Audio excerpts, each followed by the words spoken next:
So what you saying right He now? not. He's not. Challenge. Hey, challenge it. Game, you don't want to go versus against Yes, Eminem. I do. What do you mean? Yeah, I do. I don't want nobody who don't rap to egg nothing on.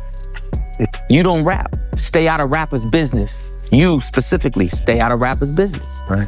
At the same time, it's like, then let it be real then, I mean, because those were harsh words, right? So it's like, you can't just say that and then see me and be like, yeah, man, what's up? From subliminally questioning another street ability to crafting layered insults that require multiple listens and delivering passive-aggressive jabs in public, these are times when rappers have sneak dissed their rivals.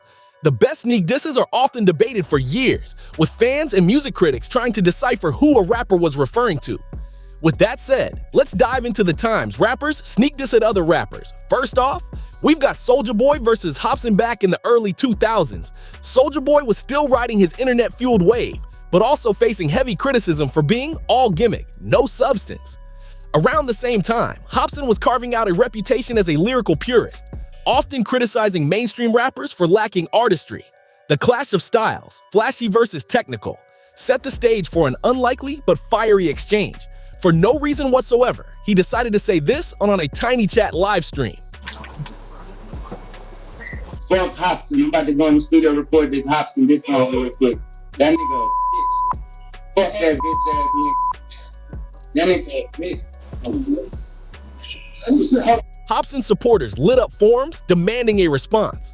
Instead of backing down, Soulja doubled down, releasing a track called That Nigga Not Me, a direct jab that tried to paint Hopsin as irrelevant, with this as the lyrics. Fuck that other nigga, cause that nigga ain't me. Fuck that other nigga, I be off in the streets. In an interview with Tim Westwood around 2012, Hopsin dismissed the diss track as horrible, stating he had no intention of escalating the feud into a full-blown beef. You specialize in killing MCs. Any cats you really gunning for at the moment? I don't know. I still debate whether or not I should just smash the hell out of Soulja Boy in his whole career, because he did some little stupid crap. And what happened? No, it was on Tiny Chat. I was on doing a webcam thing, and he hopped on and started talking crap. So I've been debating. I don't know if he made some little diss to me or not. It was whack. If it was a diss, it was horrible. The feud never reached full-scale diss war levels, but it exposed Soulja Boy's tendency to fire sneak disses out of nowhere and then scramble when called on it. Talking crap. I had left when he got on, and then so he was talking all this crap, and then as soon as I got in, he started smiling and he wasn't saying nothing. But it's all online bullshit. It's not even like that serious, but it's just funny. But then he made a song like a week later, but it didn't say my name in it, but it was on World Star and all these other sites as a Hopsin diss, and he also posted as like some Hopsin diss. So I was like, okay. But he's not a real MC though, so it's like trying to take candy from a baby, just beating up. Hopsin came out looking like the victim of an unprovoked jab, which actually boosted his credibility with underground fans. It would be funny to do it just for entertainment purposes, but I don't know if it's... So you would say Soulja Boy's on the to-do list, but not at the top? Yeah, he's definitely on the list, but he's so far at the bottom, I may just... Okay. Drake versus Kendrick early on. Their relationship looked solid. Kendrick featured on Drake's Take Care, 2011, and Drake brought Kendrick on his Club Paradise tour.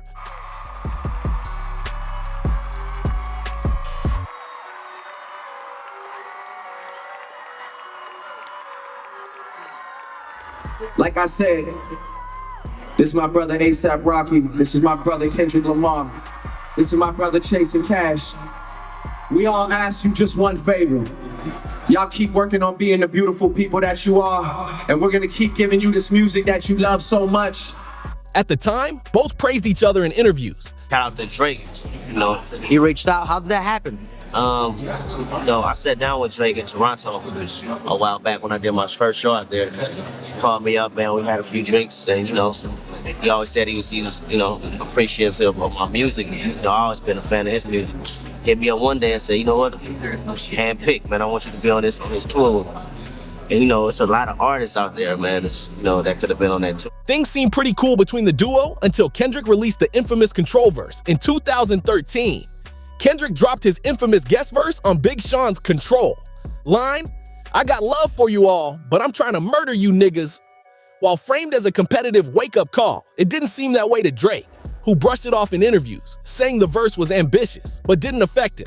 Yet he also shaded Kendrick, saying he didn't expect the verse to have lasting replay value.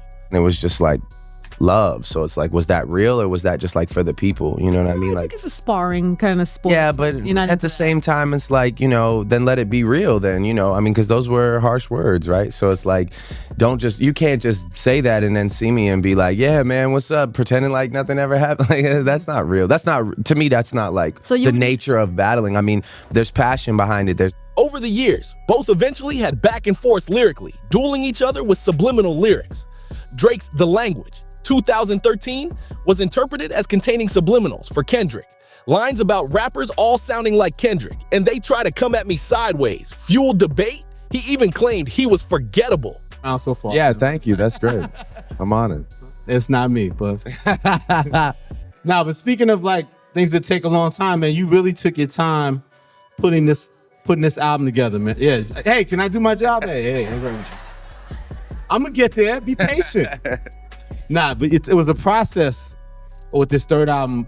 Nothing Was the Same, and you started out in February, and that took off. Like, talk to me about how you was. This saga carried on for years. Kendrick on The Heart Part 4, 2017, said, "Tiptoeing around my name, nigga, you lame?" Fans tied this to Drake, as at the time he was dominating charts with More Life. Later Drake on Duppy Freestyle, 2018, primarily aimed at Pusha T and Kanye, but some listeners caught side references that could also sting Kendrick about bigging up your idols. By 2021, Kendrick on Family Ties dropped more subliminals without making mention of Drake's name, with this line smoking on your top 5 tonight. While not naming names, many felt it was aimed at Drake, who was consistently in the top 5 debates. And then the sneak disses ended while the direct shots began. Drake and J. Cole made a track called First Person Shooter. Cole raps about the big three, himself, Kendrick, and Drake. Drake co-signs this in interviews, framing himself as one of the elites. Respect for, the other two guys that I'm constantly, up against, which is like Cole and Kendrick. Three-headed monster. Yeah. So I have a lot of respect for those guys because they also continue to, stay true to what we started with, and finding new ways to do it. And I'm excited that the decade's about to turn and we're gonna see who can go that. But not Kendrick. He sees the big three framing as a slight, that he's being grouped instead of recognized as the best. Joining Metro Boomin and Future on their track Like That. March 2024, Kendrick rejects the big three outright. Motherfuck the big three. Bleep out. It's just Big Me. Drake responded during his tour in Amarant Bank Arena. Sunrise during his Eras tour. A lot of people ask me how I'm feeling. I'm gonna let you know how I'm feeling. Listen, the way I'm feeling is the same way I want you to walk out of here feeling about your fucking self. Cause you know how I'm feeling? I got my fucking head up high, my back straight, I'm 10 fucking toes down and flowing like anywhere else I go. And I know that no matter what, it's not a nigga on this earth that can ever fuck with me. This was meant to reignite the fire in his fans' hearts. He made it clear he was going to do whatever it takes to give Kendrick the fight he wanted. And that's how I want you to walk out of here tonight.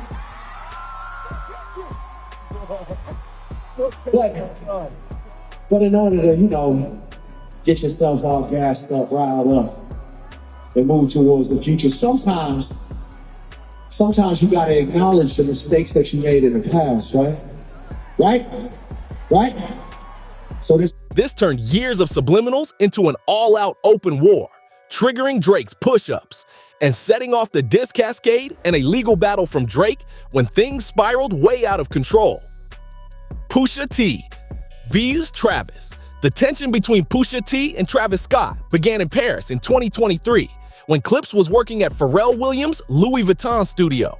Travis came through to play music from his much-anticipated album, Utopia. Among the tracks was Meltdown, a song that carried Drake's cutting lines aimed directly at Pharrell and Pusha. But when Travis played it for the very minute targeted, he omitted Drake's verse. What might have seemed like a minor edit was taken by Pusha as an act of betrayal, To him, Travis had shown opportunism by protecting his own relationship with Drake while leaving Pusha and Pharrell in the dark. The move lingered, simmering quietly until it resurfaced in the form of a full-blown diss. In June 2025, Clips dropped So Be It ahead of their album Let God Sort 'Em Out. Pusha sharpened his pen and went for Travis with precision. In one of the track's standout moments, he spat, "You cried in front of me, you died in front of me. Calabasas took your boogies and your pride in front of me." It was a clear reference to Travis's relationship with Kylie Jenner and an attack on his reputation as a man. Another bar, her Utopia had moved right up the street. And her lip gloss was popping. She ain't need you to eat. Mocked both the breakup and Travis's perceived lack of control in his personal life. Beyond the lyrics, Pusha explained his feelings bluntly in interviews, calling Travis a whore for playing both sides and allowing Drake's jab to live while pretending loyalty to Pharrell. Travis Scott, he came through carrying the Utopia briefcase. Yep. Doing his whole promotional spiel for his album. Yep. He comes, he interrupts the session. The next day, the meltdown verse or whatever comes. Pusha T was extremely disappointed in the whole fiasco, but he didn't even see him as a threat. So, rather than stew silently, he let it all out with those verses. And I'm just like, man, that was a corny, like, you shouldn't have been here anyway. Knowing what you did. You didn't have to be here anyway. Yeah. But I don't, him specifically too, I don't take it as personal as I should. It's Travis. He's harmless. Like, I'm not into what his whole makeup. Travis did not let the insult go unanswered.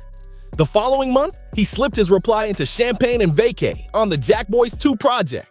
His line, made 100 off Pushin' T's, was an intentionally layered pun, at once bragging about his own fashion and merch success, while winking at Pusha's name. But where Pusha's words were venomous and personal, Travis's felt guarded and clever rather than combative.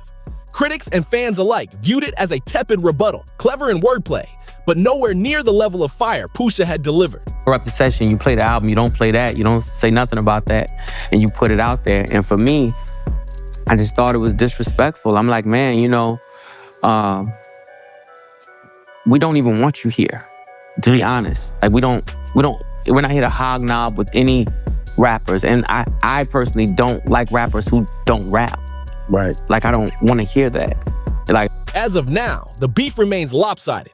Pusha has painted Travis as disloyal and weak, airing out grievances that feel rooted in both artistry and personal respect. Travis has chosen to keep his shade subtle, brushing off the attack with wordplay that highlights his commercial clout rather than addressing the personal digs head on. The result is a clash that feels less like a battle of equals and more like a test of how much shade one man can throw and how much the other can shrug off. I had to step back from it and of course speak to it. But it's him. When you look at him, he does this numerous times. You know what I'm saying? He'll do it with his mentor. Right. Yay. You know what I'm saying? He was even instrumental in the whole beef now. Like that verse. Right. You know what I'm saying? Egging that on. I don't want nobody who don't rap to egg nothing. Eminem versus The Game. There was no rift, only camaraderie between M and Game. They were both under Dr. Dre back in the early 2000s, and fast forward to early 2022, when a mix of pride, frustration, and competitive hunger starts simmering. In March, Game sits on Drink Champs and plants the flag.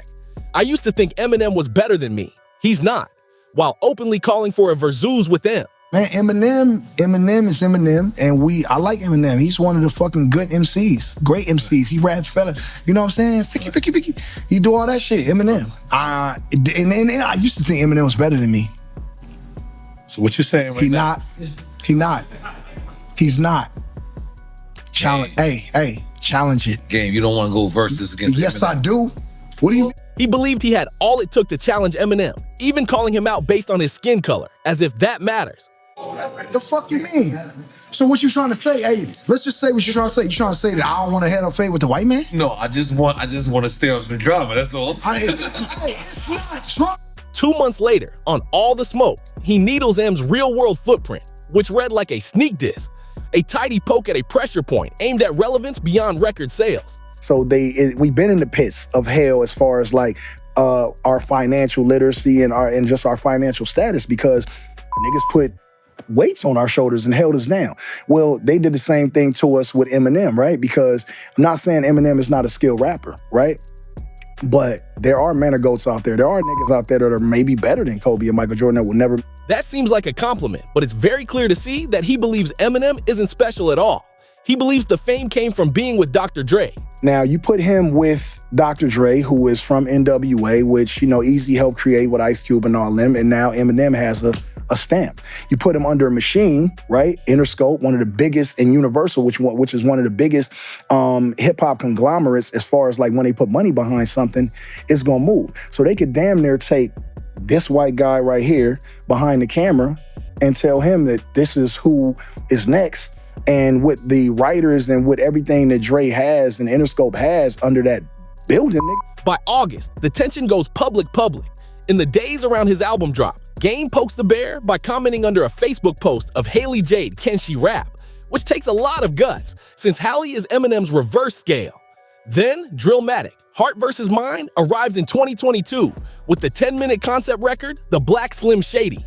It's parody, pastiche, and provocation wrapped together, packed with Slim-style flows, multiple skits, and sharp elbows at M, Dre, 50, and more. Within weeks, Game softens the framing in follow-ups. On the Rap Radar rollout and other press, he stresses the sport of it all. As far as it being personal, it's not personal, positioning the record as a competitive exercise rather than a blood feud. I want to know what's on your mind with you and Eminem, man. The Black Slim Shady. What's the reason for going at Eminem? Just because nobody does.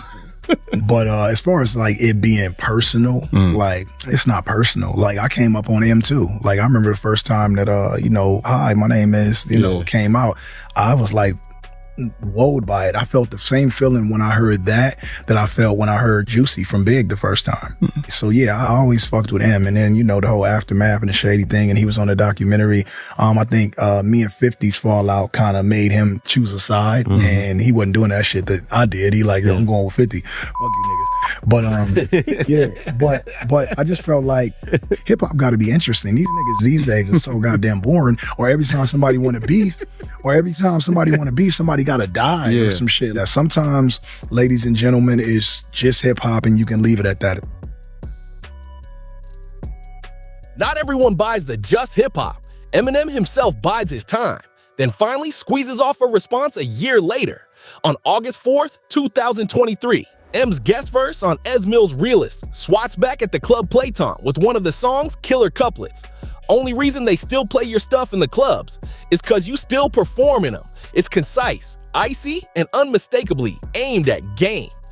In a December 2023 Vlad TV sit-down, he admits the diss was really displaced frustration at Dr.